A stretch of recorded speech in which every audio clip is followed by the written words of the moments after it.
Good evening, I'm David Brown and welcome to the Northern Sun Experience. All season long, Minot State soccer team has been at the top of the conference. Climbing as high as number 11 in the national soccer poll, the Beavers won their NSIC quarterfinal matchup 3-1 over Upper Iowa. That allowed Minot to play host to the rest of the conference tournament, starting with their semifinal matchup with Augustana. We're scoreless in the 44th minute, time running out in the first half. Grace Bem fights off the Minot State defenders and just gets the goal in off the post. Augustana takes a 1-0 lead. Second half now, 70th minute, Beavers get the equalizer. The big lob up ahead is eventually put in by Chloe Melton. She had a hat trick in Minot State's game against Upper Iowa. We're tied at 1. The game would go into double overtime, and the road team would prevail. Emily Jacobson with the corner kick, and Rebecca Gasper gets the header for the game-winning goal. Augustana advances to the NSIC Championship with a 2-1 victory. They would take on the winner of the other semifinal between Minnesota State and Bemidji State. 44th minute free kick for the Mavs, and they take advantage. Dana Savino's blast ricochets off the keeper's hand, 1-0 Minnesota State. Second half, Mavs add to their lead. 52nd minute, Morgan Katu gets it ahead to Jenny Horter, going across her body for the goal. Minnesota State's up 2-0, and the Mavs would put it away just 7 minutes later. Off another free kick, Alicia DeCini will eventually put it in. Minnesota State tops Bemidji State 3-0. That set up an Augustana Minnesota State NSIC Championship scoreless until the 70th minute when Dakota Wendell gets control of the loose ball and fires it in. That would be it. The Mavericks top the Vikings 1-0 to win the conference tournament. So with the victory, Minnesota State gets an automatic berth in the NCAA tournament. The Mavs are the number 2 seed in the Central region, and they get a bye into the second round. They will host the winner of number 6 seed Harding versus number 3 seed Fort Hays State on Sunday, November 13th.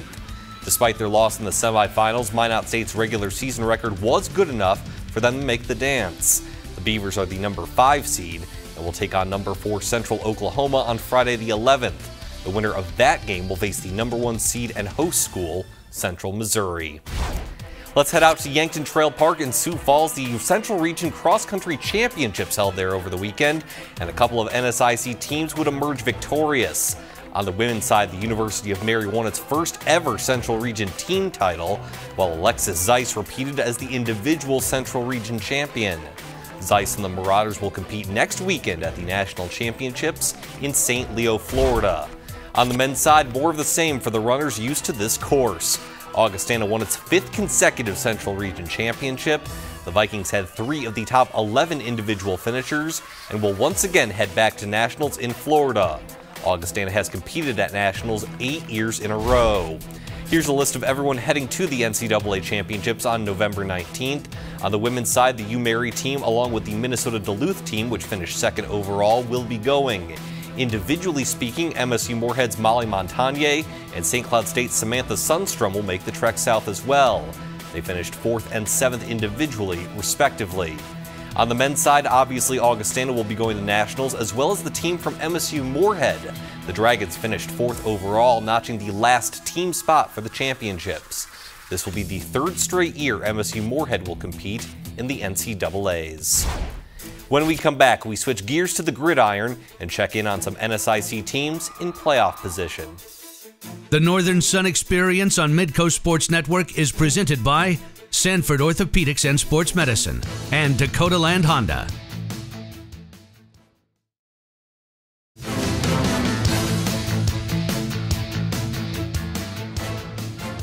And welcome back to the Northern Sun Experience. Last week, Bemidji State stuck into the Super Region 3 rankings at number 8, 1 spot away from the D2 playoffs. But in order to have a chance, the Beavers would need to win both of their remaining regular season games. That started on Saturday as they hosted MSU Moorhead. Beavers up 14-13 in the second and adding to it. Tahi No made up the gut, 21 yards, 21-13 Bemidji State. Back come the Dragons. Great adjustment by Damon Gibson on the touchdown. MSUM is down 21-20 at halftime. Third quarter, Bemidji gets the lead back to 8 on this short plunge from quarterback Jordan Hine to make it 28-20 Beavers. Later in the third, Carr on the slant to Gibson, who keeps on churning for the score. His third touchdown of the day, 2-point conversion good. We're tied at 28. Dragons now up 35-28 in the fourth when the Beavers tie it up. Ginna Adams' 12-yard run, and we're all knotted up at 35.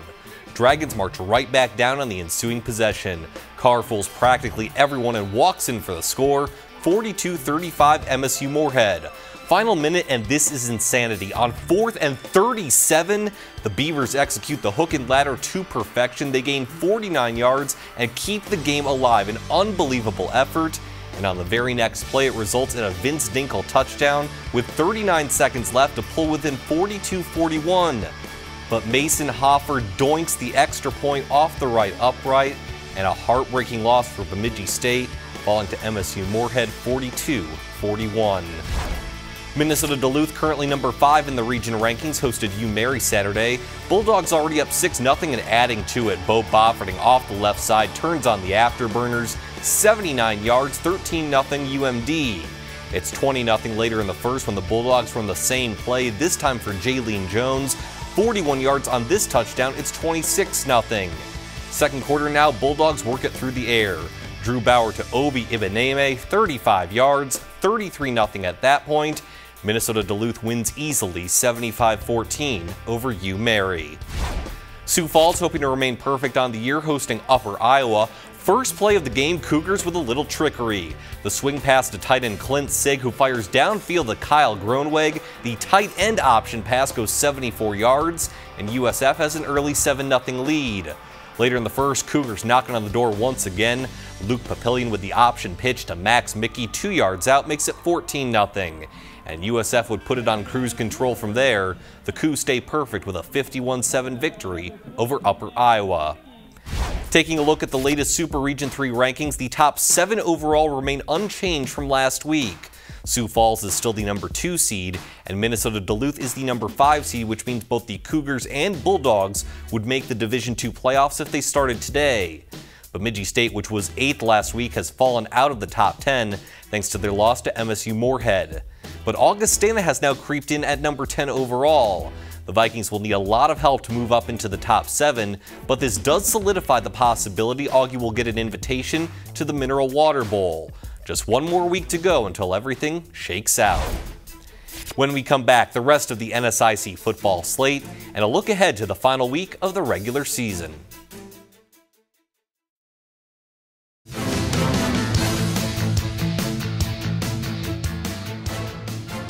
And welcome back to the Northern Sun Experience. Winona State fell out of the playoff picture last week after a controversial ending in their loss at Augustana. But the Warriors, like several NSIC teams, still have plenty to play for, including a possible spot in the Mineral Water Bowl. Step 1 was taking care of business at home against Southwest Minnesota State. First Warriors possession, Jack Nelson to Cameron Johnson. He definitely caught that one. 21 yards, 7-0 Winona State. Mustangs come right back down. Max Simmons goes up the gut after the high snap, 7 yards out to tie things at 7. Back come the Warriors. This time it's Paul Preston finding some space. 24-yard run makes it 14-7 Winona State. It's 17-7, but SMSU keeps moving forward. Simmons cuts right, finds a lane, and no one is gonna catch him.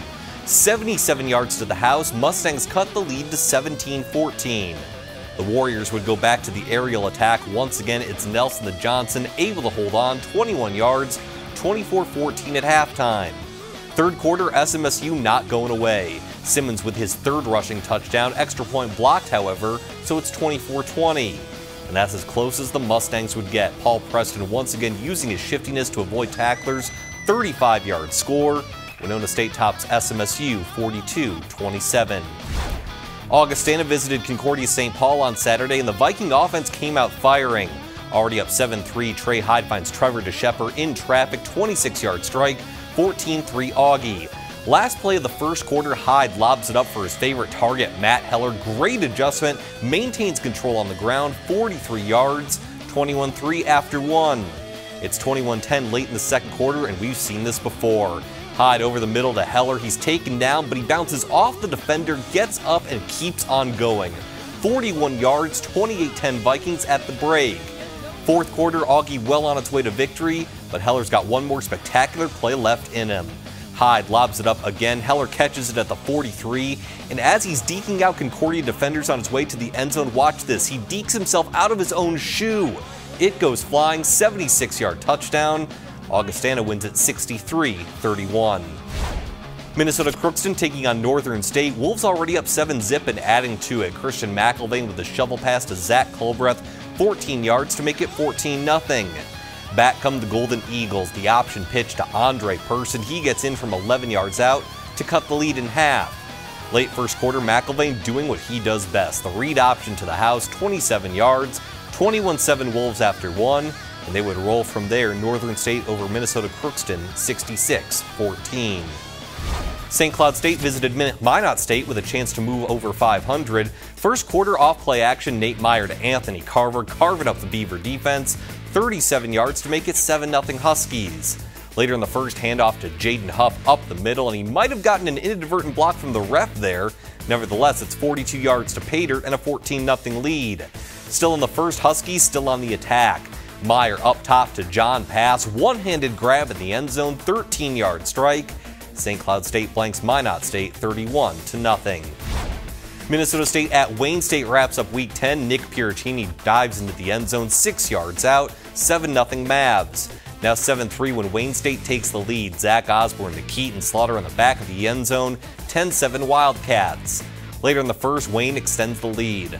Osborne to Nate Rogers from 11 yards away, 17-7 Wildcats. But the Mavericks would come back from that 10-point deficit and then some. Piericini to Eric Fuller, one of his 2 touchdowns on the afternoon. And then it's Piericini to Justin Arnold in the fourth quarter. Minnesota State comes back to top Wayne State 41-30. So the final weekend of the regular season looks like this. Sioux Falls will hope to complete a perfect mark before the playoffs as they host Wayne State at noon. Minnesota State, still with a shot at the Mineral Water Bowl, hosts Upper Iowa. Winona State also has a chance for some postseason action as they host Concordia St. Paul.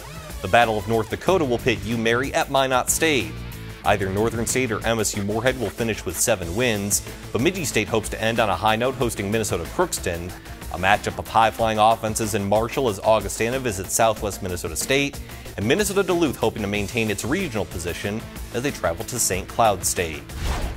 Let's turn our attention to volleyball. Number 1 versus number 2 matchup, Concordia St. Paul at Minnesota Duluth. Golden Bears up 2-1, but the Bulldogs fighting back. Sarah Kelly hammers it home. UMD would nod the match at 2 sets apiece. Fifth set, Bulldogs coming through on defense. Sydney Mock with a block at the net. But the Golden Bears would be resilient. Shelby Sawyer with a cross-court kill for CSP. And then a long volley on match point ends when Taylor Wisbroker's shot is out of bounds. These are the kinds of cutthroat NSIC battles we've seen all year long. Concordia St. Paul over Minnesota Duluth, 3-2. Another nationally ranked matchup from Friday pit SMSU at Northern State. Heads-up play by the Wolves' Ashley Roselle notices the Mustang defenders at the net and just hits it over for the kill. But persistence all match long would key the Mustangs' victory. After Aisha Oden gets blocked, Taylor resends it right back. She had a match-high 16 kills. And then a little bit later, Kaylee Burmeister tries the tap at first, but then the second time around, a little more power. SMSU sweeps Northern State 3-0. And these are the latest Central Region rankings for volleyball, where the top 8 teams get in. Right now, 6 NSIC teams would qualify. Things will obviously change over the next several weeks with the NSIC Conference Tournament, starting on November 16th. But as it stands, Concordia St. Paul, Minnesota Duluth, SMSU, Winona State, Augustana, and Wayne State are all in. When we come back, we'll meet a former SMSU golfer who's now helping people get back to being active.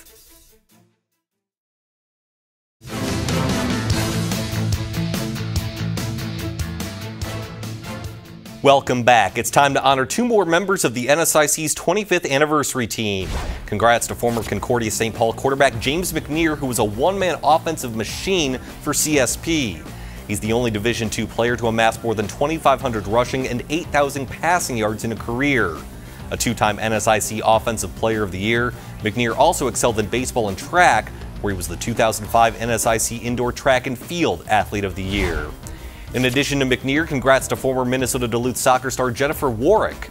Already a member of both the NSIC and UMD Hall of Fame, Warwick was the 1999 Conference Player of the Year, 2001 Conference Tournament MVP, and won 3 conference soccer championships. Well, as any golfer knows, a back injury can make all the difference in your approach on the course.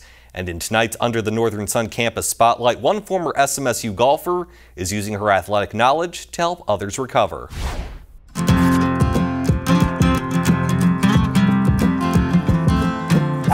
Laura Lundbohm Hulsebus was a 4-year letter winner at Southwest Minnesota State from 2000 to 2004. Hulsebus, a Roseau, Minnesota native, talks about her time spent on campus as a student athlete. The nice thing about Southwest is coming from a small community in high school and entering Marshall, the college felt very welcoming and friendly. You almost feel like part of the family in the athletic department. Everybody knows your name, and if you had a question or a concern, you could go to people within the athletic department. The university was always great because you know where you are on campus, you feel secure. The tunnels, if you don't want to go out in the windy weather, the community involvement at the university was great too. So working as a waitress in town, it was fun to see other people in the community as well as at Southwest events. Marshall has a great country club, and I think we were all lucky to play there, and the members welcome the college students to come play, and I think that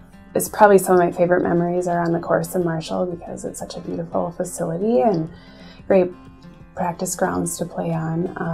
And as far as college memories, I think there are so many to name, but I feel honored to be in the Hall of Fame now and that sort of thing. So I feel like it's been fun to see the college grow with athletics as well. In the spring of her freshman season in 2001, Hulsebus became the first SMSU individual to qualify for the NCAA championships, earning a 26th place finish. She finished tied for 22nd in 2003 when she returned to Nationals for the second time in her career. Nationals was neat. I think I was probably more nervous playing in regionals to qualify, because you get to Nationals, you're like, I'm here. I'm sure it'd be great to play well and finish in the top portion of the group of athletes, but it was more of like, I'm here, let's just enjoy it. But yeah, the first tee was a little nerve-wracking, but you just try and make the best of it and not think about it too much when you're up there teeing it up. In the spring of 2004, Hulsebus, a 4-time All-NSIC honoree, 3-time NSIC Player of the Year, and 2-time NCAA qualifier, graduated from SMSU as one of the most decorated student athletes with a degree in biology and chemistry. After graduation, Hulsebus attended Northwestern Health Services University's College of Chiropractic and now owns and operates Hulsebus Chiropractic in St. Peter, Minnesota. I enjoy being a chiropractor. I come to work every day to help people feel better, whether it's adjusting their back or neck or working on some exercises to rehab their spine. I think it's very rewarding to see people coming in hurt and walking out feeling better, and that's something I enjoy working with every day. Hulsebus capped her Mustang career by leading SMSU to a 4th straight NSIC title and was named the Minnesota State Collegiate Golf Association Player of the Year, and became the first SMSU individual to earn National Golf Coaches Association Honorable Mention All-American honors. The 6-time career medalist and 2015 SMSU Hall of Honor inductee gives this piece of advice to future Mustangs. I think what's important for freshman athletes, golfers to know going into college is that don't be afraid to ask someone for help or support if you're looking for some advice or have questions that need to be answered. Worrying about it isn't going to get you any further ahead, and working on time management and just kind of staying focused on, if you're practicing your golf, practice your golf. If you're studying for an exam, study for your exam. Don't get too disconnected from the focus.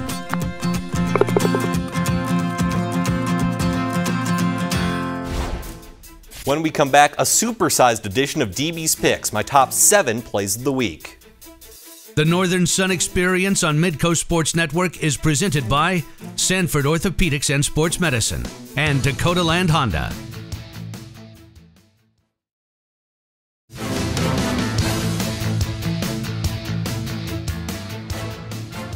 Welcome back. In the spirit of approaching the holiday season, it's an extra helping of DB's Picks, my top 7 plays of the week. At number 7, it's the first of several Matt Heller plays for Augustana.